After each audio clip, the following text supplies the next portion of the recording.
तो find the domain and range of function. तो ये फंक्शन डिफाइंड नहीं होगा जिस पॉइंट पर, वो डोमेन का मेंबर नहीं हो सकता। तो ये फंक्शन डिफाइंड किस पॉइंट पर नहीं होगा, जिसके करस्पॉन्डिंग डिनोमिनेटर 0 होगा। डिनोमिनेटर 0 हो गया तो फंक्शन डिफाइंड नहीं होगा। तो डिनोमिनेटर को 0 करेंगे तो क्या आएगा, एस की वैल्यू 1 आ जाएगी। एस की वैल्यू 1 पर फंक्शन डिफाइंड नहीं होगा। तो जिस पर फंक्शन डिफाइंड नहीं होगा वो डोमेन का मेंबर नहीं होगा। इसके अलावा रियल नंबर का हर एक सदस्य क्या होगा, डोमेन का मेंबर होगा। तो क्या लिखोगे, किस पॉइंट पर ये फंक्शन डिफाइंड नहीं है, जिस पॉइंट पर डिफाइंड नहीं है वही पॉइंट डोमेन का मेंबर नहीं होगा, बाकी सभी रियल नंबर होंगी। ठीक है, तो क्या लिखोगे, the given function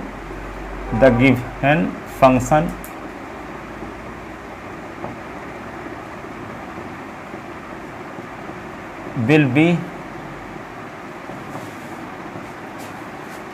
not defined if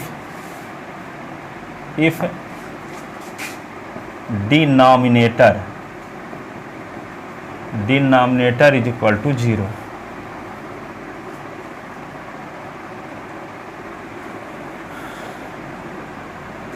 ठीक है, तो डिनोमिनेटर इज इक्वल टू 0, या इस प्रकार लिख लो, given function will be defined, given function will be defined, ये सोल्यूशन से शुरुआत है यहाँ। Given function will be defined when denominator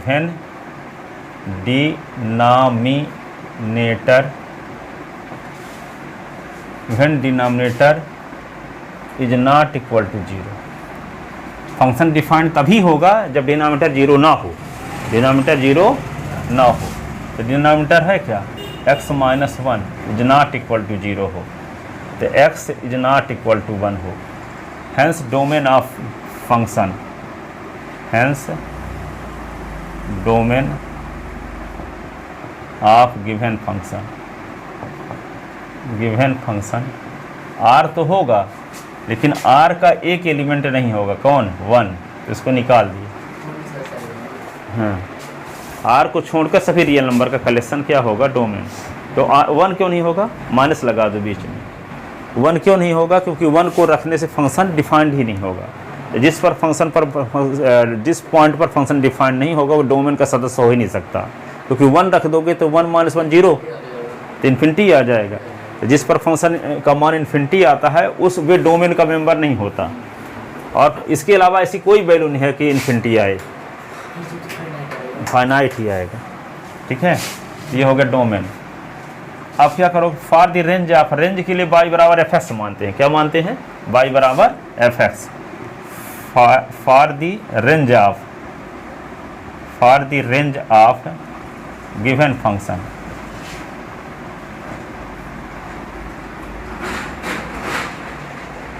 for the range of given function let y is equal to fx, let y is equal to fx। तो y is equal to fx मानते हैं, तो y is equal to fx के स्थान पे लिख क्या दोगे, x स्क्वायर माइनस 1 अपान x माइनस 1। इसको क्या लिख सकते हो आप, y is equal to x का स्क्वायर, ये 1 का स्क्वायर कर दोगे, ठीक है, s का स्क्वायर माइनस 1 का स्क्वायर अपान s माइनस 1। इसमें फार्मूला लगा दोगे, कौन, a square minus b square वाला। तो एक बार क्या होगा, s प्लस 1, और ये क्या लिख दोगे, s माइनस 1 अपान s माइनस 1, और ये इससे कट गया, तो s प्लस 1। तो y की वैल्यू क्या आ गई, s प्लस 1। तो 1 को इधर ले आओ तो क्या होगा, y minus 1 is equal to, अब x है। अब s के बारे में आपको पता है कि s का मान 1 के इक्वल नहीं है, तो s के स्थान पर लिख दोगे। तो जब s का मान 1 के इक्वल नहीं है तो y का मान किसके इक्वल नहीं होगा, तो यहाँ s के स्थान पर लिख दोगे y माइनस 1। तो y minus 1 is not equal to 1, तो माइनस 1 को उधर ले जाएंगे तो y is not equal to 2। तो जब s का मान 1 के इक्वल नहीं होगा तो y का मान 2 के इक्वल नहीं होगा। तो 2 के इक्वल नहीं होगा तो क्या होगा, रेंज में 2 को छोड़कर सभी एलिमेंट हो सकते हैं, क्योंकि 2 संबंधित हो सकता था 1 से, और 1 डोमेन में है नहीं, तो कोडोमेन का एलिमेंट 2 किसी से संबंधित नहीं रहेगा, और जब किसी से संबंधित नहीं रहेगा तो कोडोमेन के उन एलिमेंट का कलेक्शन जो डोमेन के किसी न किसी एलिमेंट से संबंधित हो, तो 2 के छोड़ करके सब एलिमेंट संबंधित रहेंगे। 2 संबंधित हो सकता था 1 से, और 1 डोमेन में है ही नहीं। हाँ, तो कोडोमेन के एलिमेंट 2, कोडोमेन का एलिमेंट 2 डोमेन के किसी एलिमेंट से संबंधित नहीं रहेगा। तो रेंज में कौन एलिमेंट आते हैं जो संबंधित रहते हैं? तो जब 2 संबंधित ही नहीं है तो कोडोमेन में तो 2 होगा, लेकिन रेंज में 2 नहीं होगा, क्योंकि रेंज में कौन एलिमेंट आते हैं? जो किसी न किसी एलिमेंट से संबंधित रहते हैं। ठीक है, तो कोडोमेन का एलिमेंट 2 संबंधित हो सकता था डोमेन के एलिमेंट 1 से, और डोमेन में 1 है ही नहीं। क्यों? क्योंकि 1 के करेस्पॉन्डिंग फंक्शन की वैल्यू इन्फिनिटी आ रही है, इसलिए। समझ में आई बात है? क्योंकि यहाँ पे R से R में फंक्शन डिफाइंड है, तो R से R में यहाँ मान लो 2 है। ठीक है, तब 2 संबंधित हो सकता था 1 से, तो डोमेन में 1 है ही नहीं, क्योंकि 1 के करेस्पॉन्डिंग फंक्शन की वैल्यू इन्फिनिटी हो जाती है। ठीक है, तो 1 से संबंधित 2 हो सकता था, लेकिन डोमेन में 1 ना होने की वजह से को डोमेन का एलिमेंट 2 डोमेन के किसी एलिमेंट से संबंधित नहीं रहेगा, बाकी सब एलिमेंट संबंधित रहेंगे, बाकी सब एलिमेंट संबंधित रहेंगे। ठीक है, इसका मतलब क्या है? रियल नंबर का एलिमेंट 2 रेंज में शामिल नहीं रहेगा, बाकी सभी रियल नंबर रेंज में शामिल रहेंगी। तो रेंज के लिए क्या होगा? तो लिखेंगे कैसे? यहाँ पे लिखो y की x की वैल्यू आ गई ना, यहाँ पे ये इक्वेशन हो गया फर्स्ट है। अब क्या लिखोगे? But x is not equal to 1, तो s के स्थान पे क्या लिख दें? ये देखो फ्रॉम इक्वेशन फर्स्ट से s के स्थान पे क्या लिख दें? y minus 1 is not equal to 1, और -1 को इधर ले जाओ, तो y is not equal to 1 plus 1, तो y is not equal to 2, y is not equal to 2। तो क्या लिखेंगे? रेंज ऑफ f, तो R minus singleton set 2, R minus singleton set 2।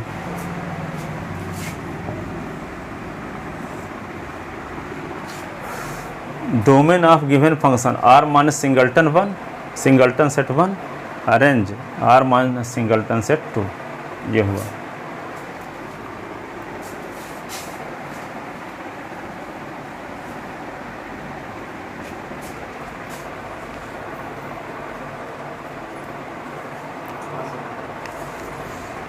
अब आगे देखो,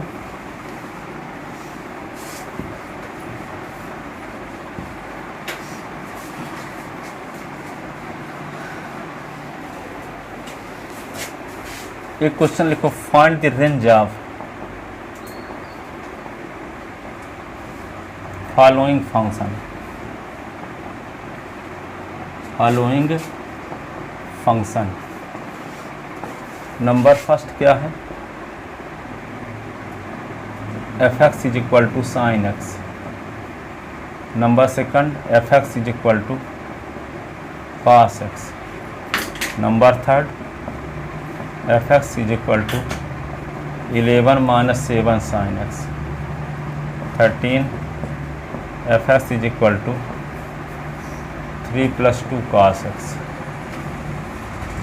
14 तो क्या लिख दोगे?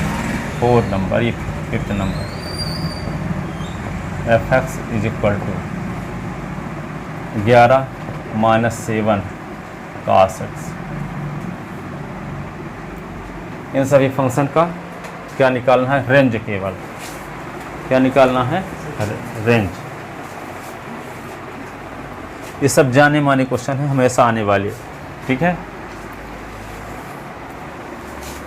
तो क्या करोगे? साइन s का जो मान होता है -1 से छोटा नहीं होता और 1 से बड़ा भी नहीं होता। साइन s का मान बड़ा, देखो साइन s का मान मान लो बड़ा हो गया, सपोज करते हैं 1 से बड़ा हो गया, मान लो 2 हो गया, तो साइन s का क्या फार्मूला होता है? Perpendicular upon hypotenuse. तो 2/1, तो परपेंडिकुलर 2 हो गया, हाइपोटेनस 1 हो गया, तो परपेंडिकुलर बड़ा हाइपोटेनस से होगा। हाइपोटेनस सबसे बड़ी भुजा होती है ना, तो यदि हम साइन s का मान 1 से बड़ा ले लेते हैं तो परपेंडिकुलर बड़ा हो जाता है हाइपोटेनस से, जबकि हाइपोटेनस सबसे बड़ी साइड होती है राइट ट्रायंगल का। ठीक है, इसलिए साइन s का मान 1 से बड़ा नहीं होता और -1 से छोटा नहीं होता। ठीक है, तो जैसे कोई आपसे कहे कि डॉक्टर मोहन यादव का रेंज क्या है, तो क्या बोलोगे? MP। ठीक है, यूपी में उनका अधिकार नहीं चलेगा, MP में चलेगा, तो उनका एरिया कहाँ से कहाँ तक है? मोदी जी का रेंज क्या है? इंडिया। ठीक है, तो इस फंक्शन का रेंज क्या है? इस फंक्शन की वैल्यू कहाँ से कहाँ तक आएगी? तो -1 से 1 तक आएगी। -1 से 1, -1 से छोटा भी नहीं आएगा इसका मान, और 1 से बड़ा भी नहीं आएगा। ठीक है, तो लिखोगे क्या,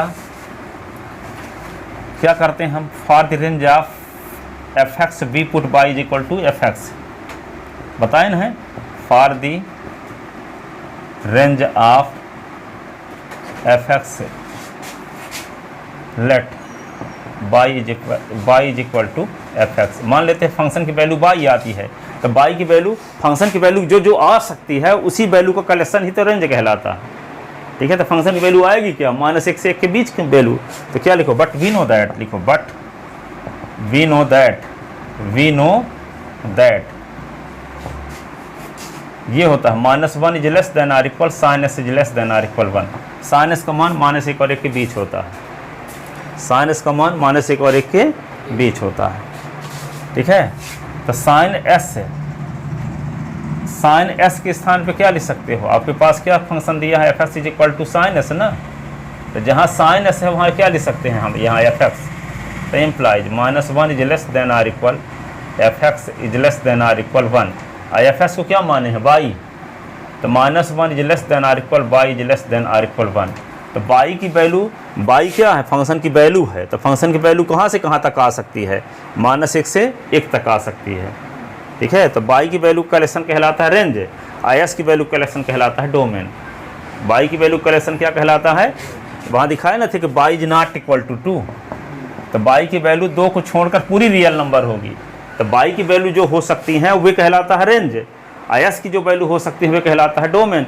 तो हमको क्या निकालना है, रेंज, तो रेंज निकालने के लिए fx से फंक्शन की वैल्यू को y माने, y से दर्शाए, और ये हम पहले से जानते हैं कि sin s की वैल्यू -1 और 1 के बीच होती है, तो sin s के स्थान पे क्या लिख दिए, fx से, तो sin s के स्थान पे fx लिख दिए, और fx बराबर रेंज निकालने के लिए क्या करते हैं, fx इक्वल टू y मानते हैं, तो y रख दिए, तो y की वैल्यू -1 और 1 के बीच आएगी, तो y की वैल्यू -1 के बीच आएगी, तो y की वैल्यू जहाँ से जहाँ तक आएगी वही उसका रेंज होगा। Hence range of fx, hence range of fx है, तो fx बराबर क्या होगा, क्लोज इंटरवल -1 1 बराबर, ये चिन्ह लगा है ना, y का मान -1 और 1 के बीच हो, तो इसका मतलब क्या हो, क्लोज इंटरवल -1 से 1। ठीक है, यही क्या होगा, sin s का रेंज होगा। दूसरा पार्ट लेकर चलते हैं, दूसरा fx इज इक्वल टू क्या है, cos x, but we know that, ये आप जानते हो, -1 is less than cos s और sin s दोनों का मान -1 और 1 के बीच होता है, तो -1 is less than or equal fx is less than or equal 1, let y is equal to fx का मान y है। ठीक है, तो यहाँ पे क्या लिख दोगे, -1 is less than y is less than or equal 1, hence range of fx is equal to क्या होगा, क्लोज इंटरवल -1 और 1।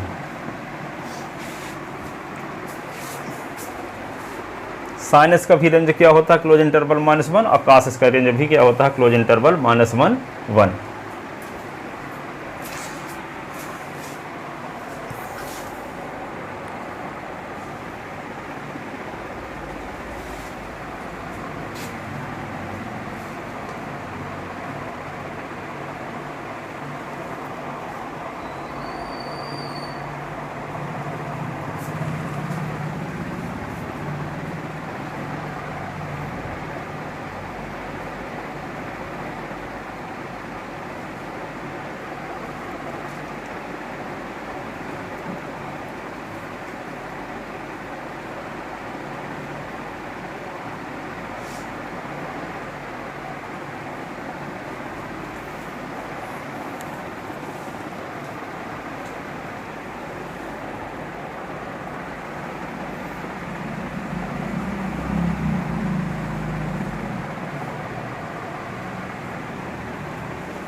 लिख चुके।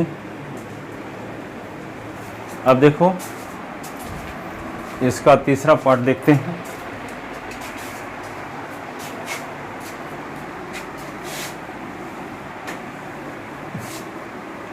तीसरा पार्ट ये है F X is equal to 11 minus 7 sine X. फिर चौथा क्या दिया है, F X is equal to 3 + 2 cos X. और पाँचवा F X is equal to 11 minus 7 cos X. ऐसे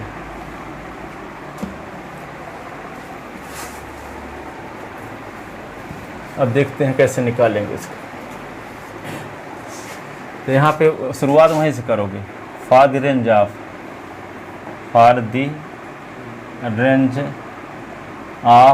F X let Y is equal to F X. ठीक है, एफ एक्स की वैल्यू को हम मान लेते हैं वाई है। ठीक है, बट वी नो दैट अब साइन एस का उपयोग इसमें हुआ है, तो साइन एस के बारे में आपको जानते हो कि -1 is less than sine S is less than or equal 1 होता है कि नहीं। साइन एस का मान -1 और 1 के बीच होता है। तो जब साइन एस का मान -1 और 1 के बीच होता है, तो ये बताओ 11 माइनस 7 साइन एस का मान किसके किसके बीच होगा, वही उसका रेंज हो जाएगा। तो यहाँ साइन एस के स्थान पे आपको लाना पड़ेगा 11 माइनस 7 साइन एक्स है। तो पहले क्या करना पड़ेगा, साइन एस के पहले 7 का गुणा करना पड़ेगा। देखो यहाँ साइन के पहले क्या है 7, तो पहले 7 का गुणा करो, -7 का नहीं केवल 7 का। तो -1 is into 7 is less than 7 sine X is less than 7 को मल्टीप्लाई सब में कर दिए तीनों टर्म में। ठीक है, अब 7 साइन एस के पहले माइनस का गुणा करना जरूरी है। तो माइनस का गुणा करो तो चिन्ह बदल जाएगा। जैसे मान लो -3 छोटा है -2 से कि नहीं। 3 रुपये जिसके पास कर्जा है वो छोटा आदमी कहलाएगा, उससे जिसके पास 2 रुपये का कर्जा है। ठीक है, तो -3 छोटा है -2 से, लेकिन माइनस का गुणा कर दो। तो माइनस का गुणा कर दोगे तो क्या हो जाएगा, चिन्ह उल्टा हो जाएगा। देखो यहाँ पर माइनस का गुणा कर दिए और चिन्ह नहीं बदलते तो क्या होगा, ये 3 छोटा है 2 से, तो 3 छोटा है क्या 2 से। माइनस के दोनों पक्षों में जब गुणा किए तो चिन्ह जो होगा वो उल्टा होगा। तो ये चिन्ह कैसे बदल जाएगा, ऐसे माइनस का गुणा करने से। तो यहाँ पे क्या है 7 साइन एस है, यहाँ 7 के पहले क्या लगाना जरूरी है, माइनस। क्या जरूरी है, माइनस। तो जब माइनस लगाओगे तो ये चिन्ह उल्टा हो जाएंगे ऐसे। ठीक है, तो माइनस को मल्टीप्लाई करते हैं। पहले एक बार लिख लो, -7 is less than 7 sine S is less than or equal 7। अब माइनस का मल्टीप्लाई करेंगे तो -7, तो ये उल्टा चिन्ह हो गया। 7 साइन एक्स ग्रेटर देन, ये क्या होगा -7। माइनस का मल्टीप्लाई सब में कर दिया, चिन्ह उल्टा हो गया। अब माइनस माइनस क्या होगा, ये प्लस। तो 7 is greater than or equal -7 sine X is greater than or equal -7। अब क्या करें, -7 साइन एक्स के पहले क्या है 11 ना, तो यहाँ अब 11 लाना जरूरत है। इन्हीं 11 सब में जोड़ दो, क्या जोड़ दो 11। तो 7 + 11 इज ग्रेटर देन, यहाँ पे or equal 11 - 7 sine X is greater than, तो क्या लिखेंगे 11। 11 और 7 क्या होगा 18।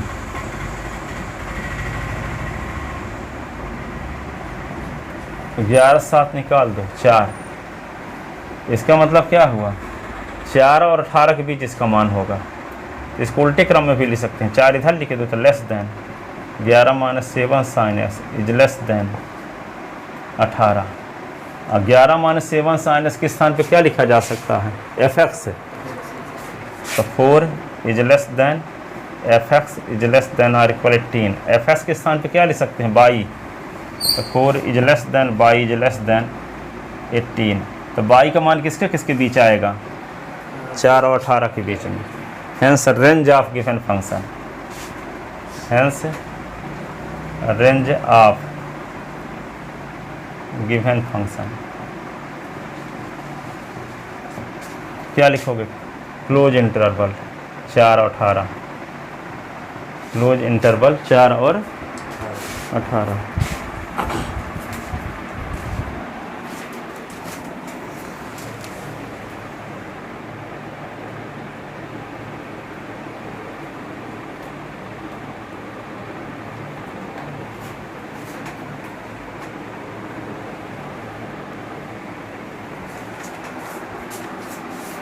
एक लाइन नीचे नहीं आ जाए, थोड़ा ऊपर लिखेंगे, थोड़ा जो साइड में लिखे देते हैं, ये वाली लाइन नहीं आ रही है उसमें। तो इसके बाद हम यहाँ लिखे देते हैं 4 is less than y is less than 18, ठीक है। Hence range of given function. तो क्या लिखोगे रेंज ऑफ गिवन फंक्शन में? क्लोज इंटरवल 4,18 ये आ गया। अब एक दूसरा क्वेश्चन लेते हैं।